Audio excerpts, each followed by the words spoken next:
देश के विभिन्न हिस्सों में कोरोना के बढ़ते मामलों और राज्य सरकारों के ढीले ढाले रवैये के बाद केंद्र सरकार बेहद सतर्क हो गई है। उसने संकेत दिए हैं कि अलग यही हाल रहा तो वहां पर सख्ती बरती जाएगी और लॉकडाउन की अवधि भी बढ़ाई जा सकती है।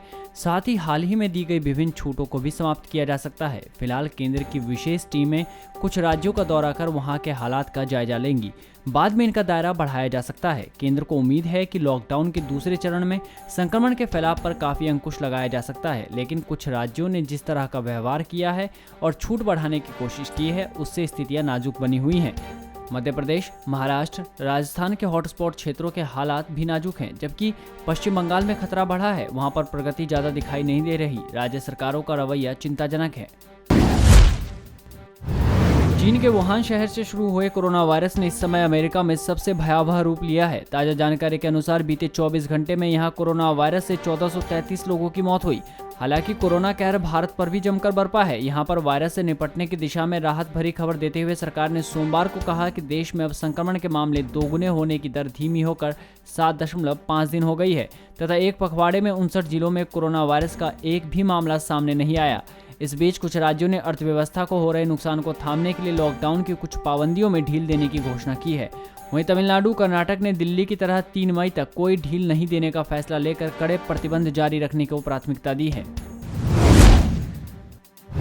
नागर विमानन मंत्री हरदीप सिंह पुरी ने कहा कि राष्ट्रीय तथा अंतर्राष्ट्रीय उड़ानों पर से प्रतिबंध सरकार द्वारा ये सुनिश्चित करने के बाद ही हटाया जाएगा कि कोविड-19 अब पूरी तरह नियंत्रण में है और इससे हमारे देश और लोगों को कोई खतरा नहीं है। कुछ एयरलाइन के टिकट बुक करने की खबरों के बीच पुरी ने यह बयान दिया। मंत्री ने सिलसिलेवार ट्वीट में कहा कि रविवार को एयरलाइनों को जारी निर्देश में उनसे टिकट बुक न कराने को कहा गया है। उन्होंने ट्वीट किया, मैं कहना चाहूंगा कि कोविड-19 से निपटने की लड़ाई में उड़ानों पर लगा प्रतिबंध ये सुनिश्चित होने के बाद ही हटाया जाएगा कि अब वायरस नियंत्रित है और इससे हमारे देश और लोगों को कोई खतरा नहीं है। मंत्री ने कहा, कुछ एयरलाइनों ने हमसे सलाह किए बिना ही बुकिंग शुरू कर दी, इसलिए उन्हें ऐसा करने से रोकने के लिए 19 अप्रैल को एक निर्देश जारी किया जाएगा। लॉकडाउन में सोमवार से कुछ छूट मिलने के बाद देश के विभिन्न हिस्सों में फंसे करीब 2 लाख ट्रक दौड़ने लगे। हालांकि लॉकडाउन पूरी तरह नहीं खुलने के कारण अभी राष्ट्रीय परमिट वाले 40% ट्रक ही चलेंगे। सड़क परिवहन क्षेत्र के जानकारों का कहना है कि देश में 12.5 लाख राष्ट्रीय परमिट वाले ट्रक हैं। इनमें से लगभग 3.5 लाख ट्रक ही आवश्यक वस्तुओं की ढुलाई में लगे हुए थे। मार्च में लॉकडाउन की घोषणा के चलते गंतव्य पर पहुंचने के बाद खाली ट्रक जहां तहां फंसे हुए थे। जानकारों के मुताबिक गैर जरूरी वस्तुओं की ढुलाई पर प्रतिबंध होने के कारण ट्रक अपने मूल स्थान पर वापस नहीं जा पा रहे थे। हालांकि अब लॉकडाउन के दूसरे भाग में कुछ क्षेत्रों में छूट मिलने के बाद खाली खड़े ट्रक चल पड़े हैं। उन्होंने बताया कि एक ट्रक में 2 ड्राइवर और एक सहायक को सफर की इजाजत है।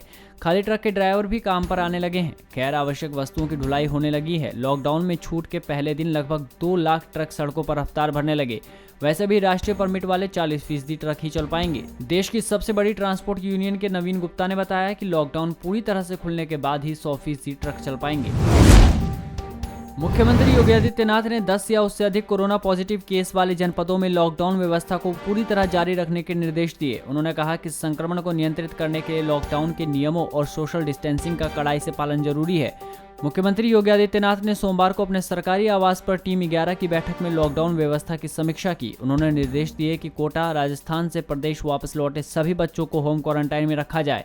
ये सुनिश्चित किया जाए कि इन बच्चों द्वारा आरोग्य सेतु ऐप डाउनलोड करने के बाद ही उन्हें घर भेजा जाए। उन्होंने कहा कि किसी भी दशा में सुरक्षा चक्र न टूटने पाए, इसके लिए पूरी सतर्कता बरतना आवश्यक है। मुख्यमंत्री ने निर्देश दिए कि पुलिस बल और पूरी मेडिकल टीम को हर हाल में संक्रमण से सुरक्षित रखा जाए। ये सुनिश्चित किया जाए कि पुलिसकर्मी सुरक्षा के उपकरण लगाकर ही ड्यूटी पर जाएं। मास्क, दस्ताने और शील्ड का अनिवार्य रूप से इस्तेमाल करें। कोविड-19 के रोगियों के उपचार में लगे डॉक्टरों और अन्य चिकित्सा कर्मियों को प्रत्येक दशा में संक्रमण से बचाए रखने के लिए सभी जरूरी कदम उठाए जाएं।